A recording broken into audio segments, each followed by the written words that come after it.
അമ്മയുടെ ഈ എക്സ്പ്രഷൻ കണ്ട് നിങ്ങൾ തെറ്റിദ്ധരിക്കരുത്. പെട്ടെന്ന് അങ്ങനെ ഇരുന്നപ്പോൾ ഒരു ലൈൻ കുടിക്കാൻ തോന്നി, അങ്ങനെ ഉണ്ടാക്കിയതാണ്. അതിലൊരു പങ്ക് അമ്മയ്ക്ക് കൊടുത്തു. എനിക്ക് എന്തിന്റെ കേടായിരുന്നു എന്ന് ആലോചിച്ചൊരു മൊമെന്റ് ആയിരുന്നു. വർഷത്തിൽ ചുരുക്കം മാത്രം സംഭവിക്കുന്ന ഒരു പ്രതിഭാസം, അതായത് എന്റെ പാചകം.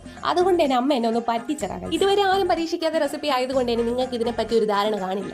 ഞാൻ പഠിപ്പിച്ചു തരാൻ കൈ. ലൈം ഉണ്ടാക്കാൻ വേണ്ടത് വെറും 3 ഇൻഗ്രീഡിയൻസ് മാത്രം. മിക്സിയിലിട്ട് അടിച്ചെടുക്കാൻ എളുപ്പത്തിന് നാരങ്ങ ചെറുതായിട്ട് കുനുകുനാന്ന് കട്ട് ചെയ്തെടുക്കുക, അതുപോലെ ഇഞ്ചിയും കുനുകുനാന്ന് കട്ട് ചെയ്തെടുക്കുക, പിന്നെ ആവശ്യത്തിന് ഷുഗർ ക്യൂബ്സ്, പിന്നെ ആവശ്യത്തിന് വെള്ളം, മധുരത്തിനനുസരിച്ച് പഞ്ചസാരയും ഐസ് ക്യൂബ്സും കൂടെ അടിച്ചെടുക്കുക. ദെൻ ബാക്കി എല്ലാം കൂടെ വാരി പറക്കിയിട്ട് അടിച്ചെടുക്കുക. അതിഷ്ടമായ നമ്മുടെ ലൈം റെഡി. ഇത് എന്റെ ഒരു സ്റ്റൈലാണ്, ഞാൻ ഇങ്ങനെയാണ് ഉണ്ടാക്കാറ്. അതുകൊണ്ട് നിങ്ങളും ഇങ്ങനെ തന്നെ ഉണ്ടാക്കണം. ഇതാണ് എന്റെ ആഗ്രഹം. നിങ്ങൾ എന്റെ ആഗ്രഹം സാധിച്ചു തരില്ലേ? എന്നിട്ട് ഞാൻ നേരെ അമ്മയ്ക്ക് കൊണ്ട് കൊടുക്കുകയാണ് ചെയ്തത്. പക്ഷെ ഞാൻ ടേസ്റ്റ് നോക്കി ഞാൻ ഓൾറെഡി കുടിച്ചായിരുന്നു. പിന്നെ ഓവറാക്കി ചളാക്കുന്നത് നിങ്ങൾ ഓൾറെഡി കണ്ടതാണല്ലോ. അത് കഴിഞ്ഞ് ഞാൻ നേരെ എന്റെ അനുജന് കൊണ്ട് കൊടുത്തു. അവൻ ഞെട്ടിത്തരിച്ചു. ഞാൻ ഇങ്ങനെയൊന്നും ചെയ്യാത്തതാണ്, പതിവ് തെറ്റിച്ച് ഇങ്ങനെ ഒരു നല്ല കാര്യം ചെയ്തപ്പോൾ അവൻ ഞെട്ടി. നിങ്ങൾ എന്നെ പോലെ ഇങ്ങനെ ഒരു മടിച്ചാണെങ്കിൽ ഈ ഒരു സിമ്പിൾ ലൈം കൊണ്ട് നിങ്ങൾ വീട്ടുകാരെ സന്തോഷിപ്പിക്കൂ.